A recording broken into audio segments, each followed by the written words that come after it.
Halo, selamat pagi saudara. Kembali kami hadir menjumpai Anda dalam menuju pemilu 2014.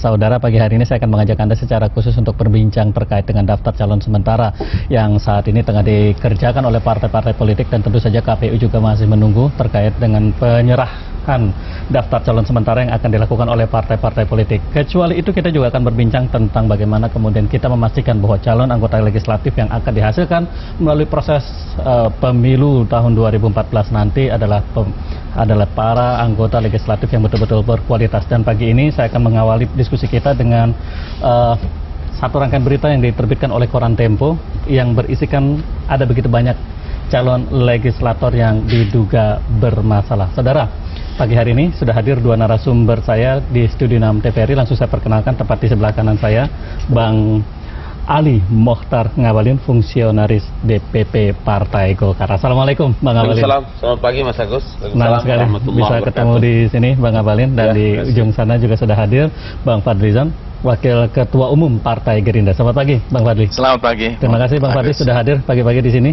Macet tapi tetap datang, Bang, ya. Iya. Dan kita saudara masih menunggu kehadiran satu narasumber yang lain saat ini, yaitu Bung Philip Susario Vermonte, yang saat ini juga masih di perjalanan, pengamat politik dari CSIS. Saya ingin ke Bang Ngabalin terlebih dahulu. Bang Ngabalin, ini ada begitu banyak persoalan, ya. Pagi ini kita menyimak ada satu berita terkait dengan daftar calon sementara. Iya. Sebelum saya bicara tentang bermasalahnya begitu, ya, daftar calon sementaranya terlebih dahulu. Perkembangan terakhir yang dilakukan oleh Partai Golkar bagaimana? Alhamdulillah, untuk Partai Golkar kami kemarin diundang oleh Ketua Umum Bapak Insinyur Abu Rizal Bakri dan seluruh fungsionaris DPP, pengurus DPP, sudah pleno, sudah ditandatangani, final. Sudah selesai. Bang Ngabalin akan maju? Alhamdulillah. Insya Allah saya akan maju menjadi dari calon dapil mana? Anggota Dapil 3 Sulawesi Selatan. Sulawesi Selatan. Pindrang, Sidrap, Endrekang, Toraja, Toraja Utara, dan Luhuraya. Dan nomor 4. Nomor 4. Ya. Ini pesan duluan nih, kampanye duluan ya. Bang, ini kalau kemudian kita menyimak ada begitu catatannya, banyak kritisi lah begitu dari banyak pihak daftar calon yang katanya bermasalah. Bang Ngabalin, bagaimana kemudian Partai Golkar memastikan bahwa daftar calon yang dari Partai Golkar adalah daftar calon yang memang berkualitas? Artinya begini ya, daftar calon sementara, filosofi pada waktu saya ikut membuat undang-undang, waktu kami membicarakan tentang daftar calon sementara itu adalah daftar pada waktu masa di mana memberikan kesempatan kepada masyarakat dan publik untuk bisa menakar, melihat, kemudian mendeteksi, menilai daftar calon sementara yang disiapkan oleh masing-masing partai politik. Ringkasnya ini water test barangkali ya? Ya, saya pikir itu menjadi penting dan saya pikir publik berhak untuk menilai. Untuk menilai itu apakah kemudian artinya partai misalnya dalam hal ini Partai Golkar akan memberikan respon, menyimak dan kemudian menindaklanjuti apa yang katakan keberatan misalnya? Suara Golkar itu kan suara rakyat. Apa mau masyarakat menilai apa, itulah suara Golkar. Apa maunya masyarakat, disitulah suara Golkar. Di situ posisi Partai Golkar. Jadi nanti kalau masyarakat menilai seperti apa daftar calon sementara yang disiapkan Partai Golkar, percayalah bahwa suara Golkar adalah suara rakyat. Saya ingin ke Bang Fadli. Bang Fadli, kalau Gerindra sendiri bagaimana? Sebelumnya saya ingin pastikan dulu, Bang Fadli ikut maju juga ya? Ya, insya Allah saya ikut maju juga. Dari mana, Bang? Dari Jabar 5, Kabupaten Bogor.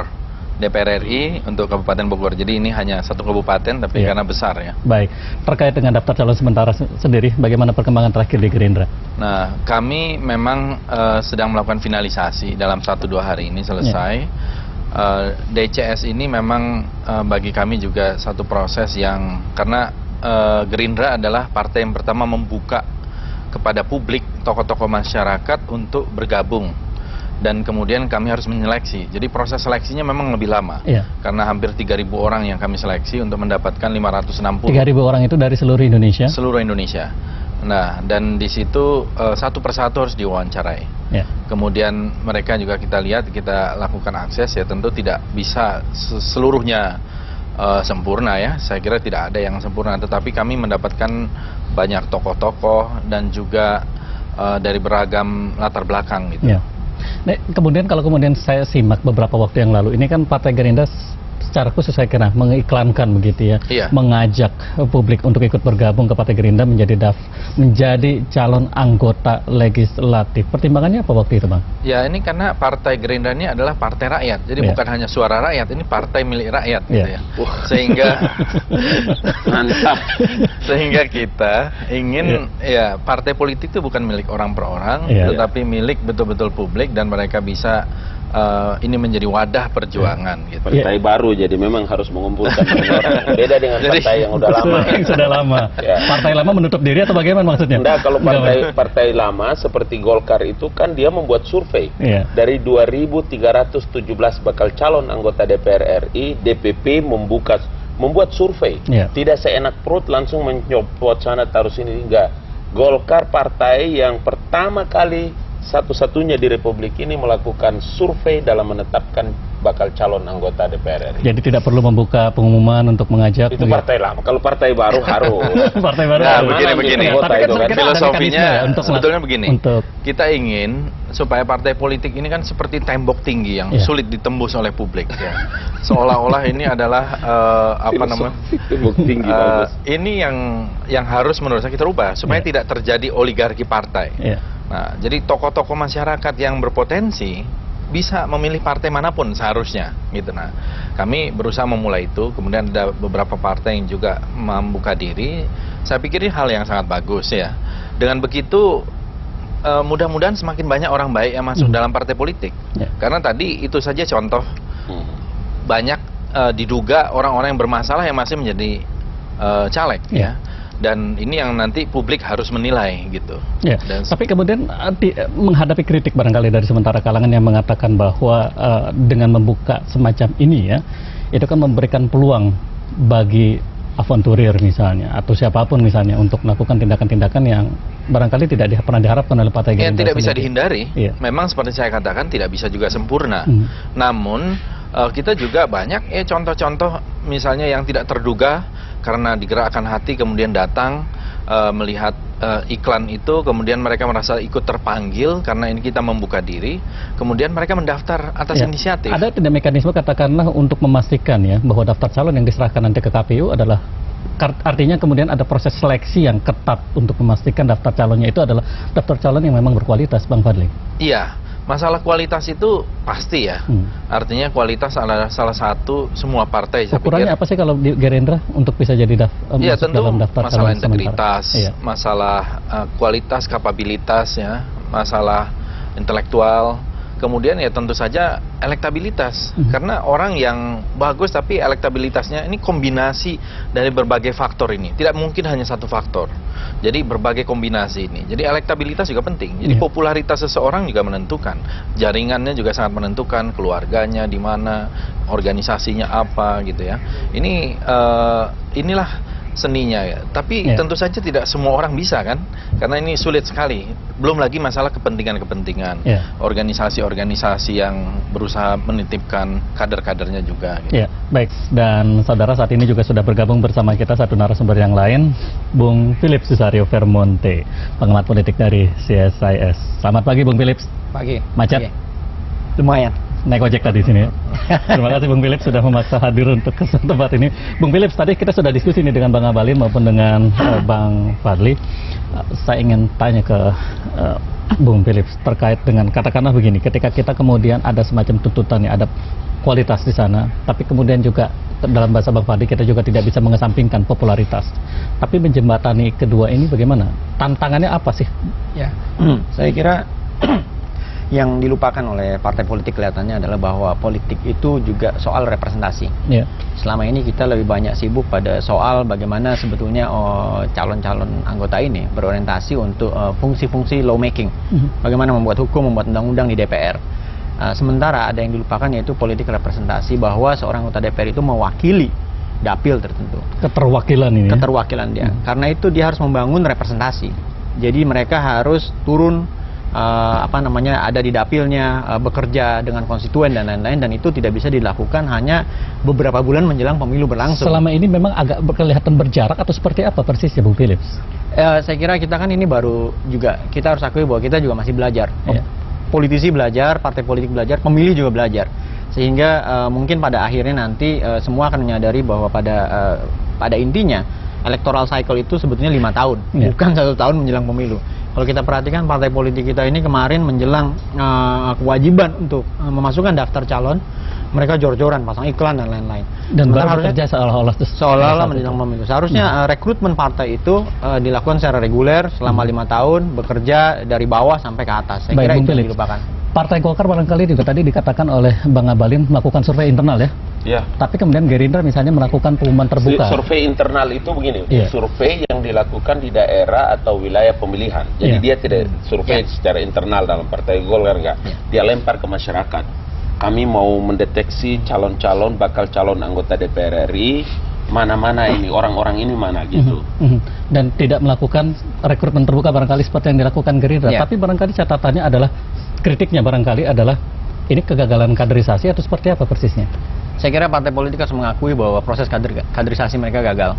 Proses kaderisasinya tidak terinstitusionalisasi, sehingga yang terjaring mungkin yang dicari duluan adalah popularitas, bukan kualitas, bukan representasi. Misalnya begini, saya pernah, dan memang politik kita juga semakin mahal. Artinya karena proses pemilihan yang sedemikian rupa, orang itu harus melakukan investasi yang panjang. Pemilihan langsung, suara terbanyak, mau nggak mau dia harus berusaha mencapai sebanyak mungkin orang. Jadi dari sisi parpol memang agak logis, agak rasional buat mereka kalau mencari orang yang memang punya popularitas, sehingga tidak butuh terlalu banyak investasi dan waktu untuk mencapai elektabilitas. Pertanyaannya barangkali justru adalah ketika ada kandidat berkualitas tapi seringkali tidak populer, apa yang membuat ini terjadi? Dua-duanya juga harus bekerja. Saya melakukan penelitian soal ini, dan saya menemukan beberapa anggota legislatif di daerah yang dengan serius membangun konstituensi dan biaya politiknya murah. Ada seorang anggota DPRD misalnya di Kalimantan Timur, sebuah kabupaten Kalimantan Timur, tahun 2009 dia hanya mengeluarkan uang 40 juta rupiah. Tetapi yang dia lakukan adalah proses panjang. Dia mulai mencalonkan diri jadi kepala desa tahun 2005, 2007 menjadi kepala desa lagi, 2009 akhirnya dia dengan mudah terpilih menjadi anggota dewan. Dan ini sebetulnya karakter politik yang harus dibangun oleh para politisi, bahwa dia harus berakar ke bawah bukan berakar ke atas. Sehingga itu yang penting, aspek penting dalam kaderisasi oleh partai politik. Baik, Bang Fadli. Ya. Memang perlu diakui bahwa proses kaderisasi di dalam partai politik itu tidak sepenuhnya seperti yang diharapkan ya. Namun juga kalau kita lihat, kaderisasi itu tidak harus hanya melalui partai politik. Kaderisasi di ormas-ormas itu juga bagian dari satu kaderisasi untuk menciptakan kader-kader bangsa. Nah, yang kita harus tampung ini justru ini. Karena kalau kader-kader hanya di partai politik, kita cenderung apalagi nanti menimbulkan politik dinasti, politik keluarga dan sebagainya. Dan itu kan semakin terjadi sekarang. Nah, sehingga kader-kader yang berasal dari berbagai macam organisasi yang juga mereka adalah satu proses penggodokan, ini sebetulnya perlu kita Bang Fadli, pertanyaan saya barangkali sederhana saja. Ideologi penting tidak untuk sangat partai? Penting. Tapi bagaimana memastikan bahwa ideologisasi itu terjadi sementara kemudian kader yang baru datang kemudian bisa langsung jadi? Sebenarnya tergantung partai politik itu. Misalnya di Gerindra ideologinya jelas kok, kebangsaan, kerakyatan, tapi juga religius ya. Dan kami punya manifesto perjuangan, punya program aksi.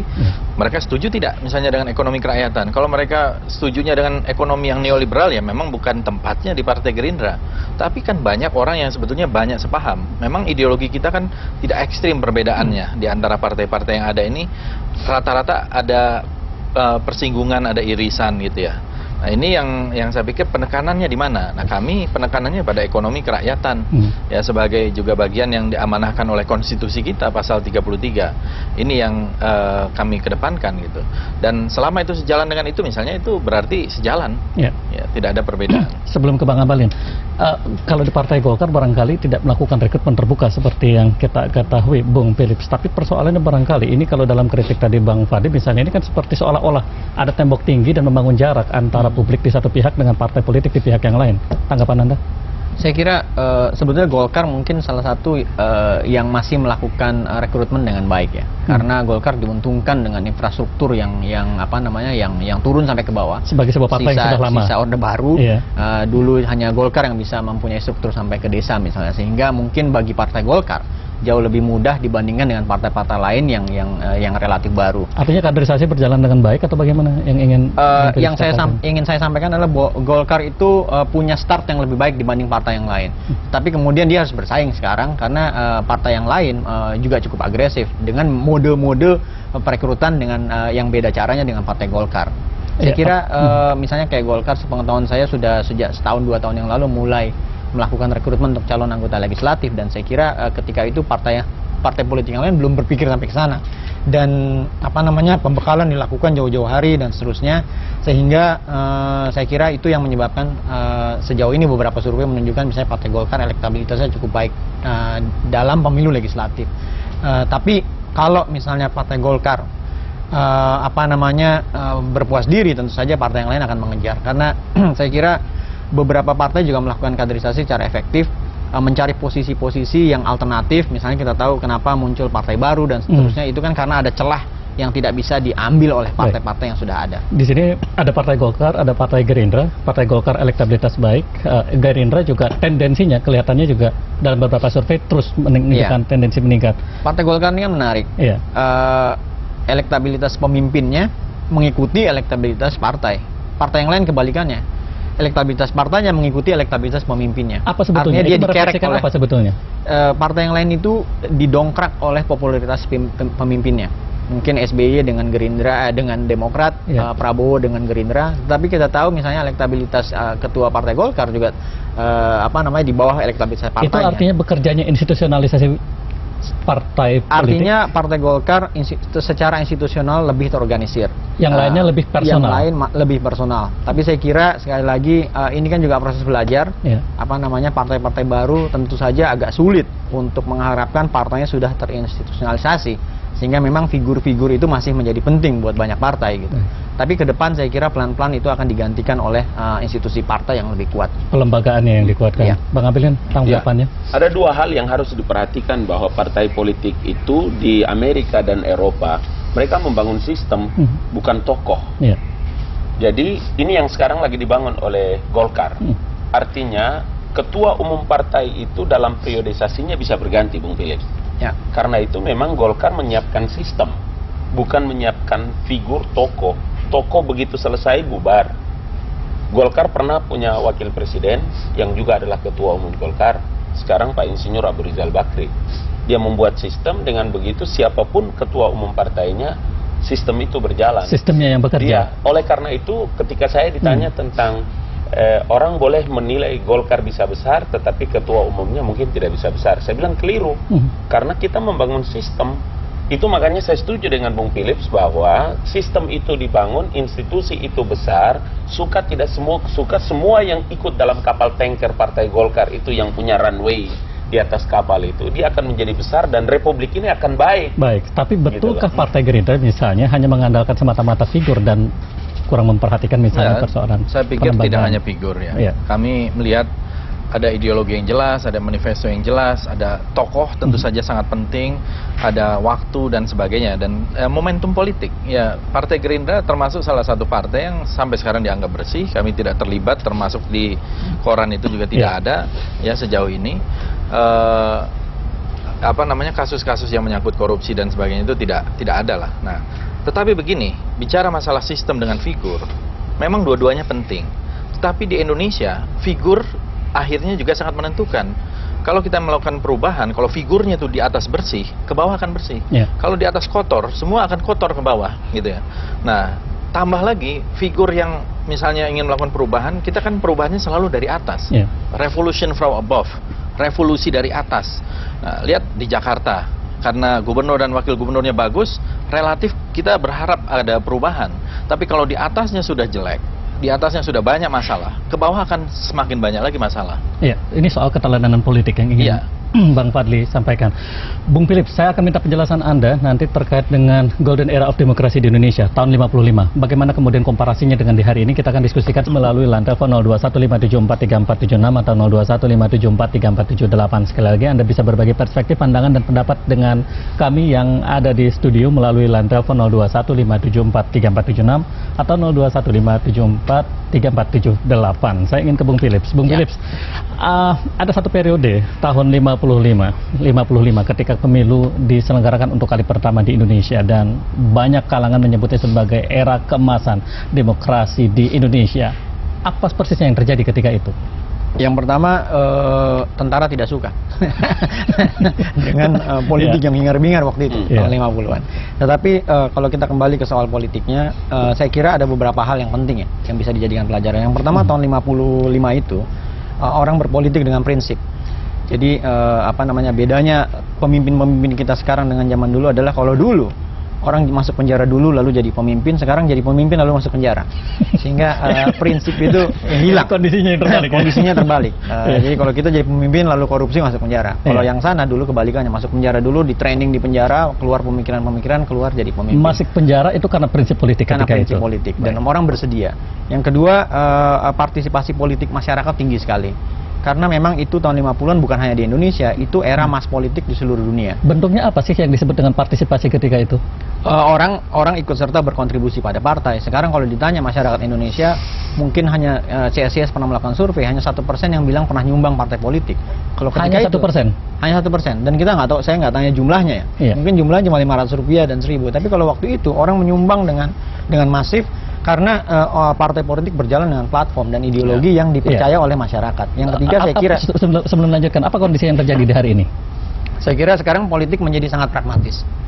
Politik pragmatis, semua ingin hanya mengejar popularitas, sehingga prinsip-prinsip itu hilang. Baik. Ya, hal lanjutnya tadi yang ingin Anda sampaikan yang ketiga? Yang ketiga, saya kira waktu itu orang diperkenankan entry masuk politik itu rendah.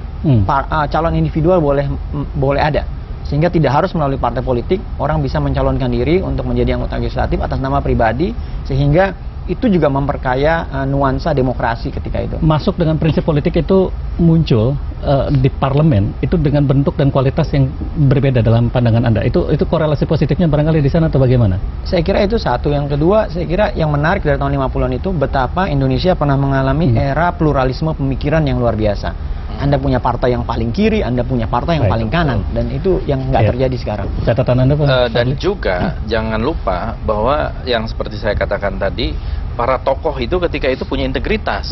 Mereka juga pemikir, mereka penulis, mereka intelektual. Coba kita lihat, mulai dari Bung Karno, mulai dari Bung Hatta, Bung Syahrir, Natsir, Aidit, semua itu penulis rata-rata. Dibesarkan dalam tradisi tulis dan perdebatan dan mereka berdebat secara terbuka dan perdebatannya substansial.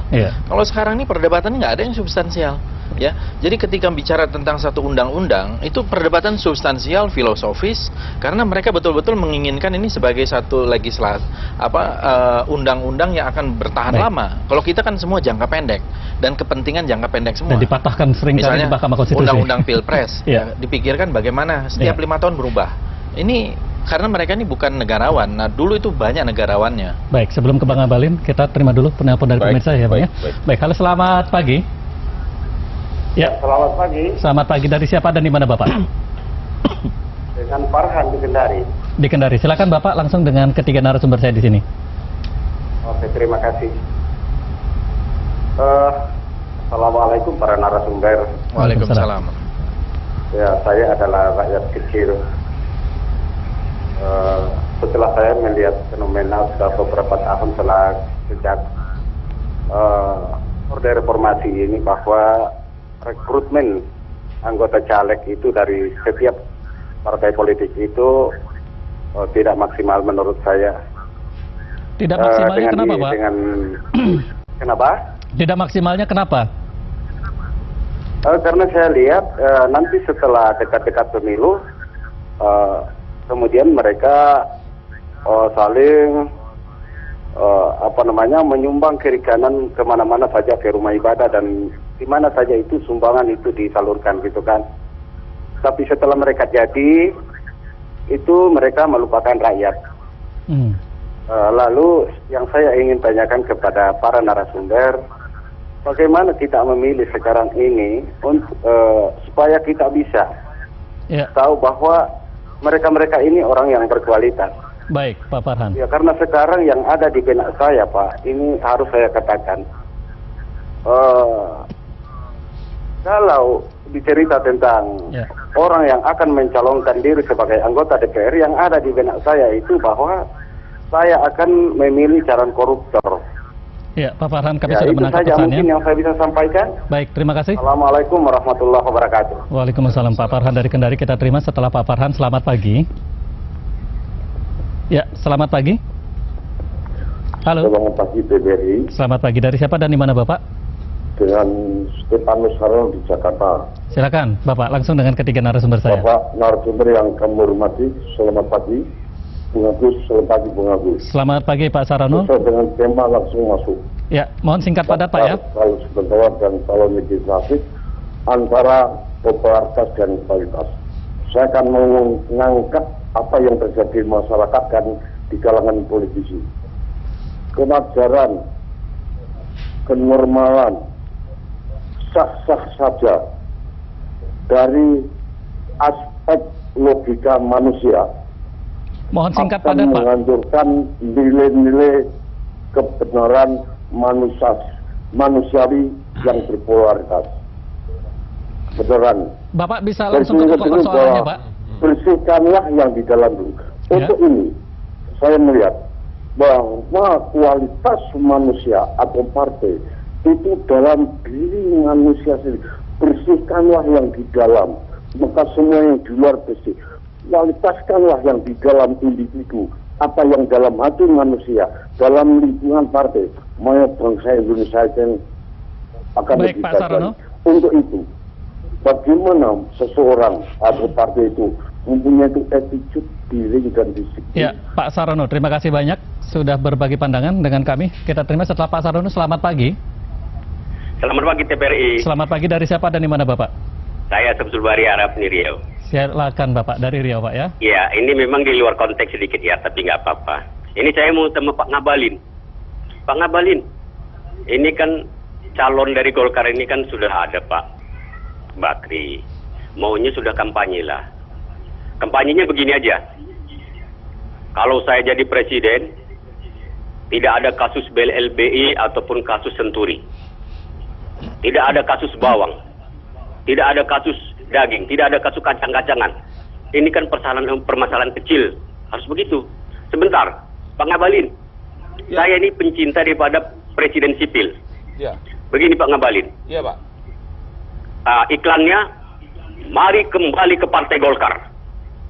Saya akan berusaha di daerah saya untuk memenangkan calon dari sipil. Baik. Terima kasih. Terima kasih Pak Samsul Bari. Alhamdulillah. Dukungan ini Pak. Ini artinya. Baik, kita terima lagi penelpon berikutnya. Selamat pagi. Ya, selamat pagi. Ya, selamat pagi TVRI. Ya, selamat pagi. Dari siapa dan di mana Bapak? Pak Tony dari Palembang. Dari Palembang. Silakan Bapak, langsung dengan ketiga narasumber saya. Iya, baik. Bapak boleh kecilkan volume televisinya Pak? Iya. Gini Pak, jadi pandangan kami selaku warga rakyat kecil. Jadi rekrutan dari beberapa partai ini, saya lihat hanya mementingkan partai-partai itu sendiri. Jadi untuk kedepannya, jadi supaya partai-partai ini benar-benar memikirkan rakyat, gitu. Ya. Jadi yang dirasakan rakyat sekarang ini, tokoh-tokoh itu hanya untuk kepentingan pribadi. Baik, jangan hanya pikirkan diri sendiri begitu Pak ya. Baik, Pak Tony di Palembang, terima kasih sudah berbagi pandangan dengan kami di sini. Langsung saya beri kesempatan pertama Bang Ngabalin yang sudah dukungan. Kesempatan pertama untuk Pak Samsul Bahri, syukran kathiran, jazakumullah khairan kathiran. Terima kasih atas dukungannya, kepercayaannya kepada Partai Golkar. Saya akan sampaikan kepada Bapak Abu Rizal Bakri. Terima kasih ya. Ini belum kampanye tapi Bang Ngabalin. Syukur alhamdulillah, sudah pagi-pagi sudah dapat berkah hadiah bagus. Yang kedua menurut saya begini ya. Ideologi bagi sebuah partai politik tidak bisa jauh, tidak bisa lepas, dan dia melekat dengan ideologi bangsa dan negara ini. Karena tidak ada satu partai pun, Bung Philips, yang berpikir untuk kepentingan lain kecuali kepentingan kesejahteraan rakyat. bahwa hari ini di hadapan mata kita, di tengah-tengah kehidupan masyarakat itu belum tercipta. Tadi Bung Fadli sudah mengatakan seperti apa di parlemen. Saya pernah mengalami itu 5 tahun di parlemen, dan saya tahu Bung Fadli ini pernah menjadi anggota majelis permusyawaratan rakyat. Waktu kami masih sekolah, ini orang hebat ini, kawan saya ini. Ya, jadi tapi enggak, saya mau bilang, karena itu memang Bapak tahu bahwa di Golkar itu persentase pemilih dan calon anggota DPR yang angkatan muda, anak-anak muda di Golkar itu, insya Allah saya tidak keliru sekitar 35 sampai dengan 45%. Jadi itu artinya bahwa ada harapan besar yang dipikirkan oleh Partai Golkar 30 sampai dengan 50 tahun ke depan seperti apa bangsa ini.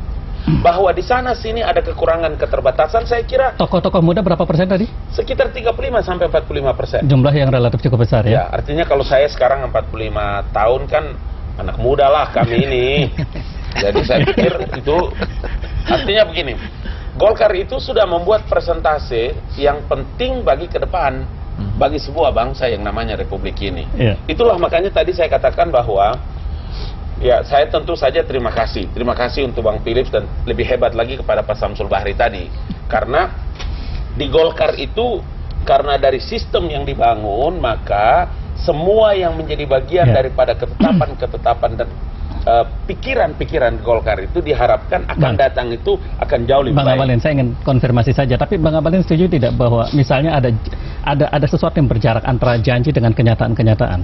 Iya, hari-hari ini. Ini tadi Pak Stefanus sama Pak Farhan. Ya. Saya ingin mengatakan bahwa suka atau tidak suka proses politik ini sampai dengan perintahnya dari DPR-nya, saya pikir itu ada dan itu terjadi di kita bangsa. Ada janji, ada kenyataan yang berbeda.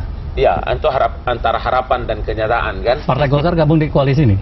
Insya Allah Partai Golkar makin hari makin baik ke depan.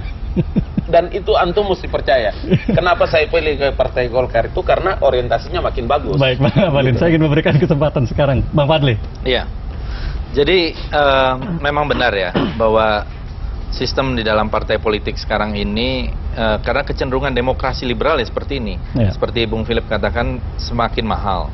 Dan banyak orang itu masuk di dalam politik bukan mau melayani rakyat, bukan mau memperjuangkan kepentingan rakyat, tapi banyak juga yang memang mau untuk kepentingan pribadinya. Sebentar Bang Fadli, tapi apakah demokrasi liberal itu pasti selalu mahal? Bukankah 55 juga kita menjalani proses demokrasi yang serupa dengan? Iya, tapi kan demokrasi liberal sekarang ini prosedurnya kelihatan demokratis, tetapi kalau kita lihat culture-nya itu bukan culture yang aspiratif, semuanya transaksional, dan saking transaksionalnya akhirnya saya menyebut ini sebagai praktik dari demokrasi kriminal. Artinya lembaga demokrasi ada hadir, tapi budaya demokrasi yang tidak muncul di sana. Dan bukan partisipasi, praktek-praktek kriminalitas di dalam sistem demokrasi yang kelihatannya prosedural ini menurut saya membahayakan, apalagi cenderung oligarki. Akhirnya mereka yang punya modal, mereka yang punya uang, itulah yang akhirnya kuat. Ini tidak terhindarkan di dalam sistem seperti ini. Lain dengan apa yang menjadi semangat sebetulnya dari konstitusi kita dulu gitu ya. Tetapi kan ini sudah menjadi fakta perjalanan bangsa kita. Nah, kita ingin sebetulnya demokrasi yang sesuai dengan jati diri kita. Kalau kata Bung Hatta dulu, demokrasi kita itu bukan hanya demokrasi politik, bukan hanya demokrasi ekonomi, tetapi demokrasi yang datang dari culture budaya kita, yaitu demokrasi sosial, demokrasi yang saling tolong-menolong, sehingga bersama-sama. Kalau sekarang ini bukan demokrasi tolong-menolong, demokrasi saling zero sum game, yang saling meniadakan, dan praktek-praktek kriminalitas disahkan gitu ya di dalam demokrasi seperti sekarang. Jadi suatu saat kita harus mengevaluasi praktek demokrasi semacam ini gitu. Iya, Bung Agus, ini tadi sebetulnya jadi begini. Kita itu kan memilih sistem di Indonesia ini kan dengan sistem demokrasi. Iya, demokrasi. Itu udah kita sepakat. Itu fine. Iya. Tidak ada lagi pembahasan itu. Tidak, kita tidak mungkin tadi kata Pak Farhan bahwa kita akui bahwa proses rekrutmen itu menjadi kata kunci dari seberapa jauh elektabilitas, kekuatan, kemampuan, eksistensi maupun kapasitas parlemen member anggota DPR. Karena itulah memang partai itu, benar kata Pak Philips tadi, membenahi diri sejak di sekarang, kemudian melakukan penyempurnaan terhadap segala kekurangan, keterbatasan yang pernah dilewati. Akan datang tidak bisa lagi kita hadapi situasi kayak begitu. Saya peneliti, Pak Fadlizon, Ketua Partai Gerindra, kami ini tidak boleh lagi mewarisi persoalan-persoalan yang terbengkelai dengan segala macam persoalan yang dihadapi oleh rakyat hari ini. Baik. Bung Philips, silakan. Ya, saya kira yang menarik tadi penanya kedua Pak Stefanus ya. Ya. Beliau merasa kandidat kurang baik sehingga merasa harus memilih koruptor dan seterusnya gitu. Saya kira kebetulan di sini saya bukan orang partai, yang dua ini partai, saya harus sampaikan bahwa kepada para pemilih bahwa kekuatan sekarang itu ada di tangan pemilih. Karena ini demokrasi, orang memilih secara langsung, sehingga pemilih harus menyadari bahwa dia punya kekuatan yang besar untuk menentukan siapa yang akan duduk di parlemen. 5 menit menentukan 5 tahun ke depan. Menentukan 5 tahun ke depan. Karena itu memilih harus bijak. Kalau ada waktu, usahakan untuk memeriksa semua calon, memeriksa semua partai. Walaupun ini agak sulit, karena tentu pemilih kita punya prioritas yang lain, soal ekonomi, soal lain-lain. Tapi ketika harinya, waktu melakukan pemilihan, pilihlah dengan baik, sehingga 5 tahun ke depan bangsa ini akan baik. Satu lagi, saya kira justru ketika Pak Stefanus merasa dia harus memilih koruptor, ini sebetulnya juga sisi lain dari politik pemilihan langsung ya, bahwa yang harus dibangun sekarang, apapun yang dikatakan oleh partai politik dan politisi, pemilih itu tetap harus selalu mencurigai politisi. Karena dia adalah orang yang akan memegang power. Kekuasaan itu harus kekuasaan itu harus dicurigai, harus dikontrol, dan itu tugas pemilih. Jadi dua-duanya punya tugas. Partai politik dan politisi bertugas untuk menyerap aspirasi masyarakat.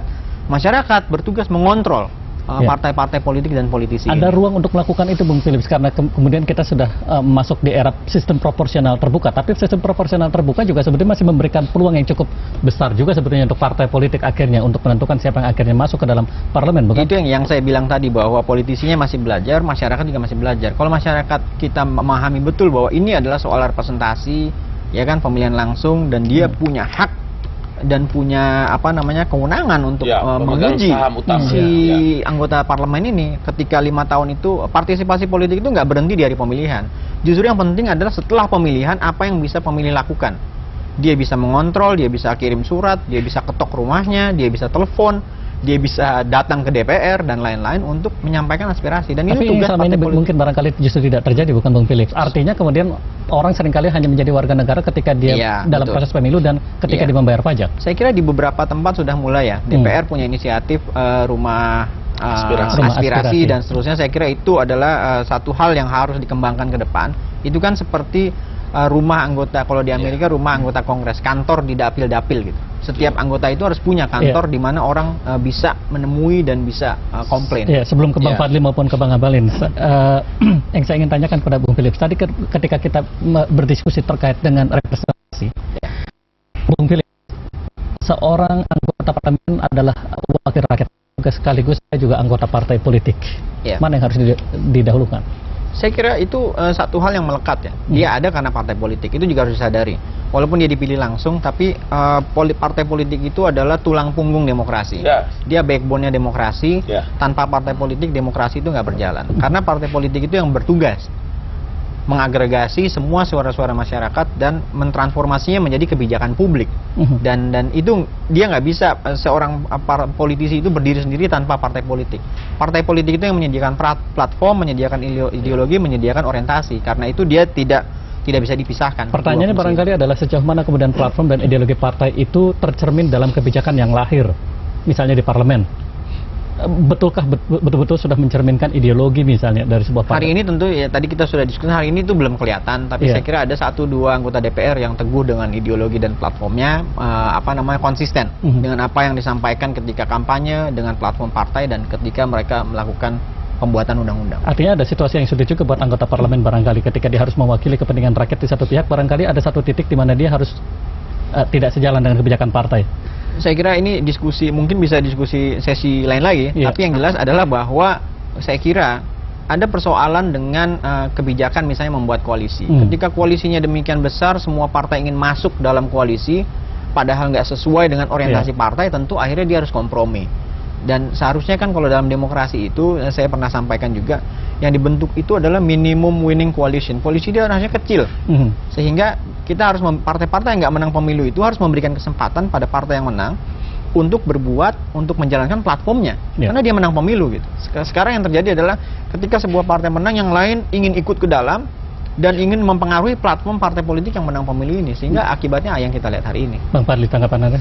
Ya, intinya sebetulnya ya, kita harapkan kalau semakin banyak orang baik yang ada duduk di DPR itu semakin bagus, dari manapun asal partainya, ya seperti Bung Ali Mokhtar nih orang baik ya, dan juga banyak yang lain-lain ya. Saya pikir kalau orang baik yang makin banyak ya kan, ada pepatah mengatakan the only thing necessary for the triumph of evil is for good men to do nothing. Jadi kalau orang baik-baik hanya menonton, hanya bicara, hanya berteriak gitu ya, tapi tidak mau ikut di dalam proses ini, ya akhirnya yang menguasai adalah orang-orang yang berniat jahat. Ini kode untuk Bung Philips atau apa? Ya, ada tugas juga Bung Philips. Pengamat juga perlu. Tetapi maksud saya adalah kalau orang baik-baik dan punya potensi, kenapa tidak gabung? Silakan pilih partai politiknya. Semakin banyak orang baik di DPR, karena nanti pada akhirnya juga koalisi orang baik dengan koalisi orang jahat itu. Ini yang barangkali kekhawatiran kita. Bang, agama mengajarkan bahwa setiap pekerjaan sebaik apapun harus dimulai dengan niat. Karena niat itu menjadi standar bagi setiap orang dalam mendapatkan punishment, reward and punishment dari Allah Subhanahu wa taala. Karena itu saya pernah mengambil sumpah di DPR. Di DPR itu saya pernah bersumpah dan dilantik, demi Allah saya bersumpah, demi Allah saya bersumpah akan memperjuangkan kepentingan rakyat yang memilih saya. Itu disebut itu rakyat konstituen. Jadi maksud saya, ini tadi kalimat Bung Agus, semua orang yang dipilih dan duduk di parlemen, dia mulai dengan niat dan pikiran dan otak dan tenaganya adalah memikirkan kepada wilayah dan daerah rakyat mana memilih dia. Bahwa hari ini orang tidak bisa terpisah dengan partai politik, kemudian dia menjadi seorang DPR. Iwan Fals kan bilang anggota parlemen itu adalah manusia setengah dewa, separuh dari sifat malaikat ada pada mereka. Presiden itu. Presiden. Jadi kata Bung Fadli tadi, saya bilang sekali lagi, saya tidak segan-segan mengatakan ini kawan yang sejak kami masih sekolah, ini kawan sudah bagus dari dulu. Jadi maksud saya bilang begini, saya bilang bahwa memang DPR ini makin dari tahun ke tahun harus lebih baik. Itulah yang membuat kita ini kenapa kita harus ada 2014 di parlemen itu. Baik, saya ingin menarik diskusi. Saya ingin menarik menit-menit terakhir dalam diskusi kita. Ada tantangan tadi antara kualitas dan popularitas, tapi ada cara juga barangkali sementara partai, barangkali juga beberapa baik Gerindra maupun Golkar, misalnya menarik artis ya untuk menjadi calon anggota legislatif. Apa pertimbangan utamanya? Artis itu kan salah satu bidang yang ada di dalam masyarakat. Kami tidak secara spesifik harus menarik semua artis, tapi ada beberapa yang itu kan juga memperjuangkan kesenian, kebudayaan dan sebagainya. Dan mereka populer, mereka juga menjadi vote getter. Dan beberapa dari mereka di DPR ternyata juga sangat bagus gitu ya, harus diakui. Ada juga yang kurang berbunyi gitu. Nah, tetapi juga kita melihat ini adalah fakta di dalam masyarakat kita. Mereka ingin ada orang-orang yang dianggap populer dan sebagainya. Di kami juga ada, tentu proporsional gitu ya. Ada juga ahli kuliner, ya ada artis, ada macam-macam, ada aktivis. Jadi beragam ini, ya ini kan yang mempersatukan kita, kebinekaan, dan ini juga membentuk Indonesia Raya. Ya harus dari situ. Ada yang dari Aceh sampai Papua dan sebagainya, itu beragam latar belakang gitu ya. Jadi tidak bisa dihindari bahwa artis adalah bagian yang ada di dalam masyarakat, dan masyarakat juga suka dengan tokoh-tokoh ini. Tinggal bagaimana membuat artis atau mereka itu kalau nanti duduk, mereka benar-benar bisa menyuarakan kepentingan seniman, budayawan, kemudian juga kepentingan tentu saja masyarakat. Dari segi komposisi jumlah kalau di Partai Gerindra? Saya kira tidak terlalu banyak ya, tapi ada yang dari kalangan muda seperti Irwansa, ada juga yang mendaftar seperti Ii Sugianto yang lawas ya. Kemudian ada atlet-atlet yang terkenal juga, ada Purnomo, ada juara tinju WBF seperti M. Rahman dan lain-lain ya, banyak itu. Kalau saya sebut satu-satu. Baik, Bang Abalin. Saya bersyukur kepada Allah Subhanahu wa Ta'ala karena kita punya Tantowi Yahya, kita punya Nurul Arifin yang sekarang di parlemen cukup aktif dan bisa menyuarakan kepentingan publik. Ada kita punya Puput Novel yang saya kira mereka-mereka ini adalah figur-figur yang juga bisa kita pertanggungjawabkan kepada publik. Golkar juga membuka diri dan jangan lupa artis itu juga manusia, Bung Agus. Dia juga punya hak. Di Republik Negara Demokrasi ini, mereka juga punya hak. Sebagai warga negara ya? Sebagai warga negara. Dan karena itu juga, Golkar membuat survei juga di daerah mana yang mereka pilih. Seperti saya, bolehlah saya sebut Bung Agus. Saya di Sulawesi Selatan 3, Bung Philips. Di sana mereka bikin, orang boleh tahu bilang, oh iya si sorban. Tapi tetap dibikin survei juga. Alhamdulillah saya di nomor 4. Dan artinya itu bahwa saya tahu bahwa saya kira Bung Fadli juga dan partai lain juga begitu. Tidak serta-merta kemudian orang begitu dikenal, kemudian langsung dipasang begitu, tapi by survei. Dan saya pikir itulah yang terjadi juga bagi artis-artis yang masuk Partai Golkar. Bung Philips, tanggapan Anda? Saya kira masalahnya bukan artis atau bukan artis, tapi apakah bisa merekrut orang yang merupakan komunikator yang baik. Dan artis mungkin adalah salah satu yang masuk kriteria itu ya, mereka komunikator yang baik. Tapi tugas parpol adalah dalam sisi institusional, dia harus terus-menerus mentraining kandidatnya atau bahkan anggota yang sudah terpilih itu harus selalu di-training bagaimana membuat undang-undang yang baik, di-training tentang bagaimana policy yang baik dan seterusnya. Dan itu harus ada support system dalam partai yang think tanknya, misalnya kalau di Golkar ada Litbang, mungkin di Gerindra juga ada. Ini yang harus ada sinergi mensuplai anggota-anggota dewan ini, anggota-anggota dewan terpilih dengan pembekalan, dengan feeding, sehingga apa yang mereka kerjakan di parlemen itu disuplai oleh partai di kantor pusatnya gitu. Dan ini yang mungkin agak diskoneksi ya di Indonesia. Ketika terpilih dengan DPP-nya mungkin hubungannya udah lain tuh. Jadi kebijakannya mungkin hanya ditentukan oleh fraksi, bukan oleh platform partai di kantor pusat. Pendidikan politik sejauh mana itu kemudian berjalan di Indonesia, dilakukan oleh partai-partai kita? Saya kira masih sangat rendah ya. Pendidikan politik itu mungkin malah lebih banyak dilakukan oleh civil society, masyarakat sipil yang ingin pemilih yang lebih yang lebih aktif gitu. Partai politik saya kira masih sedikit sekali melakukan pendidikan politik. Catatan penutup singkat saja, Bang Fadli. Pendidikan politik yang terbaik adalah keteladanan. Jadi kalau pemimpin itu patut diteladani, pasti para pengikut rakyat juga akan ikut meneladani. Tapi kalau pemimpin itu tidak patut diteladani, pasti di bawah juga akan banyak masalah gitu. Baik Bang Fadli. Catatan menurutnya? Bagi saya pendidikan politik menjadi bagian yang tidak bisa terpisahkan dari partai politik, sekaligus sebagai politisi. Kalau satu saat nanti kita kembali duduk di parlemen, maka sebetulnya change of power dari sebuah perubahan itu adalah politisi itu sendiri. Dan partai menjadi barometer utama, menjadi dia punya power untuk bisa menunjukkan tentang bagaimana membangun pendidikan politik kepada masyarakat publik Indonesia. Baik, catatan menurut dari Anda, Bung Philips. Saya kira sekali lagi saya ingin sampaikan bahwa kita ini masih dalam proses belajar demokrasi.